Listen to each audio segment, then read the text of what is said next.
Robert Burns wrote this song called Queen Mary's Lament on the Return of Spring. Phœbus is Phœbus Apollo, the sun. Laverock is a skylark. Merle is a blackbird. And mavis is a thrush.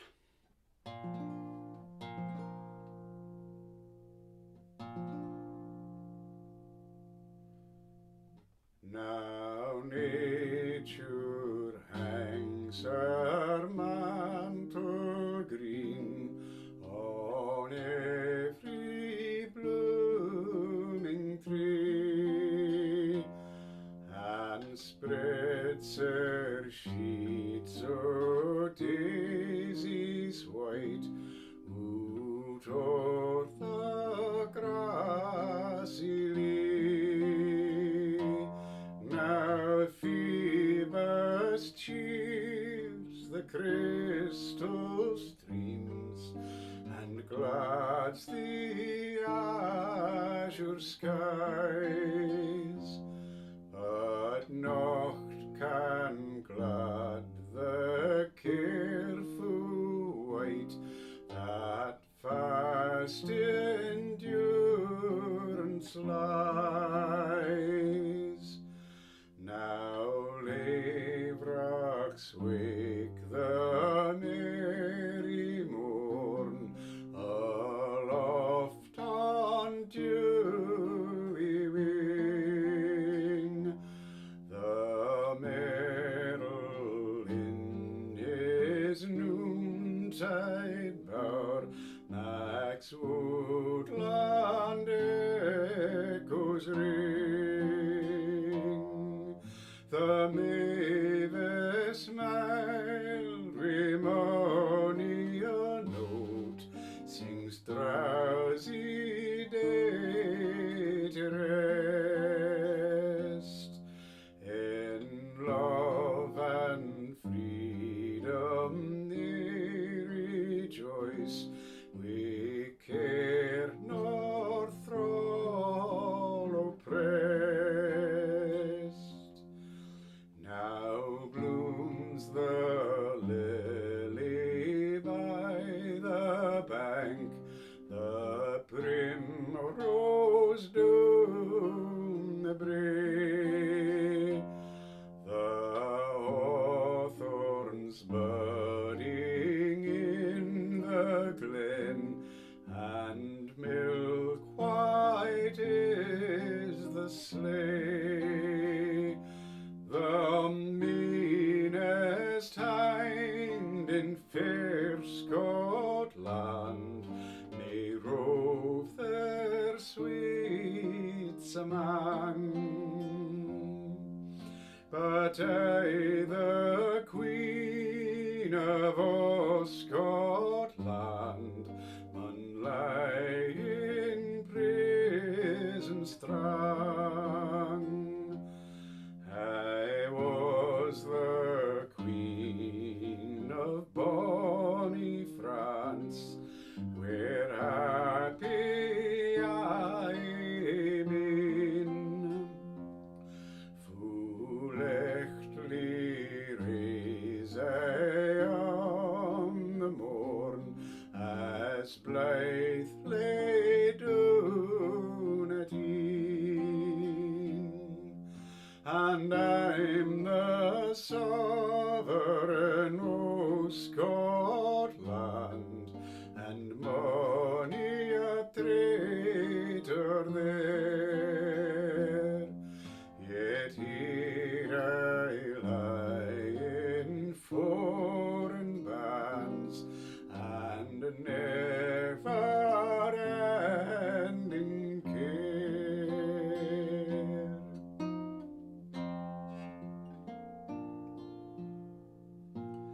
But as for thee, thou false woman, my sister and my fay, grim vengeance yet shall whet a sword that through thy soul shall gain. The weeping blood in woman's breast was never known to thee, nor the balm that drops on wounds of woe, free woman's pitying knee. My son, may kinder stars upon thy fortunes shine, and may those pleasures gild thy reign that ne'er what blink on mine. God keep thee frae thy mother's foes, or turn their hearts to thee. And when thou meet'st thy mother's friend, remember him for me. O soon to me may summer suns nae mair licht up the morn, nae mair to me the autumn winds wave o'er the yellow corn,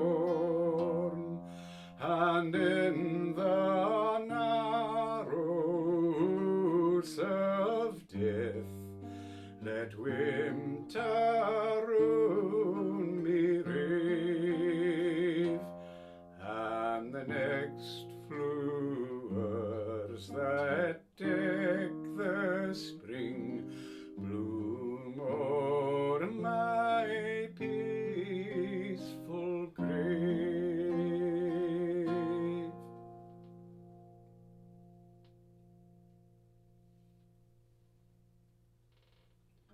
That should be in Where Thou Meet'st Thy Mother's Friend. But since that's take 5, I'm going to let it go. Burns wrote to his friend John Moore. They weren't close friends, he just liked writing letters to this man. February 28th, 1791. The ballad on Queen Mary was begun while I was busy with Percy's Relics of English Poetry. What a rocky-hearted, perfidious succubus was that Queen Elizabeth. Judas Iscariot was a sad dog, to be sure, but still his demerits sink to insignificance compared with the infernal Bess Tudor. This melody. I heard this sung by Jean Redpath, and she sung it faithfully to the form it was printed in by the Scots Musical Museum, whose musical editor was a lazy son of a bitch. As proven by this tune, she sang it this way.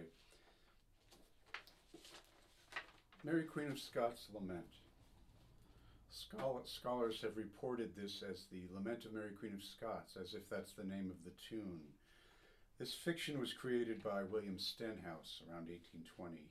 When he didn't know something, he would make up a story. And he's been called out on a lot of it, but this has been repeated through, James Kinsley and so on. The tune, in fact, appears on the previous page of the Scots Musical Museum, where it says, Old Set, Red, Red Rose. So Red, Red Rose was an existing folk song that Burns reworked to fit another tune called Major Graham by Neil Gow, which was there. And the editor of the Scots Musical Museum, Stephen Clark, blew that song because he did not repeat the first 4 measures of the A part. And so there was a stray verse, nobody could figure out how to sing it, and they ended up replacing the melody. Well, nobody sings Mary Queen of Scots Laments because this is a traditional folk melody. It's a vocal air. It's not a fiddle tune. And it's supposed to repeat after the first four measures. Here are repeat signs. I hope you can see those. When he recopied it for this 56-line ballad, he left the repeat signs out. So when Gene Redpath recorded this, sang it beautifully, but it just went A, B, A, B, A, B. For 56 lines, it's stultifying. That goes like this. Now nature hangs her mantle green on ilka blooming tree, and spreads her sheets o' daisies white out o'er the grassy lea. That just cycles and cycles and cycles. But what this old set of the Red Red Rose has, it repeats both the A and the B part, which I was trying, and it was very helpful until you got to the last verse. And then you have, and the next flowers, or, and the next flowers. It's awfully awkward. And I thought, well, that goes to the low part of the melody, doesn't it? And the next flowers that deck the spring. And then I went click. These traditional ballad tunes generally go, they're not set up like a fiddle tune. Burns wrote, I would say, most of his songs to adapted fiddle tunes, A-A-B-B. But that's how the fiddle tunes go. But these tunes tended to go A-A-B-A with the melodic form. So you've got low part, high part, low part, which is how I've set it up and sung it. And I hope you enjoyed it, and I hope that more people will sing this now. I just think this is a extraordinarily beautiful song, and the empathy Burns has, the compassion is really, really beautiful, I think.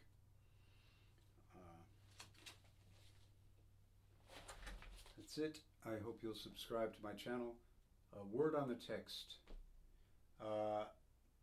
Burns wrote to Scott's Musical Museum and told him to take the text from his poems. He probably didn't feel like writing it out again. There are 8 manuscripts, and they all have the word I sang, carefu, wight, love. And yet the poems, he changed that to none in that verse, but nought can glad the weary wight that fast endurance lies. It's some pat alliteration. But listen to the way carefu, the assonance, the way it picks up azure and durance. It's much more, there's something distancing about weary wight, whereas carefu is like, it pulls you in. Now Phœbus cheers the crystal streams and glads the azure skies, but naught can glad the carefu wight that fast endurance lies. Whew. Also, the text from his poems has, may the next flowers and the next flowers that deck the spring bloom on my peaceful grave. And the manuscript I'm using has bloom o'er my peaceful grave, which I think is a more expansive and beautiful image. That's it. Yeah, it's the Huntington Library manuscript. For you scholars out there, please subscribe to my channel. I've got a playlist called Songs of Burns, and I've got other interesting things I do. I am persistently putting up the songs as fast as I can learn them. I've got a book which I thought was done. I've got 410 scores, which is going to be the ebook. I'll do a smaller selection to publish, but as I learn the songs, as I memorize them, to get them up to post here, questions come up. And in fact, this problem with this melody bugged me for years. I couldn't figure it out. I knew that it seemed like Burns intended to create something, a feeling of being stultified, unresolved, which that melody does. It just keeps going back to the 5. But it didn't mean it quite as boring as Stephen Clark printed it up there.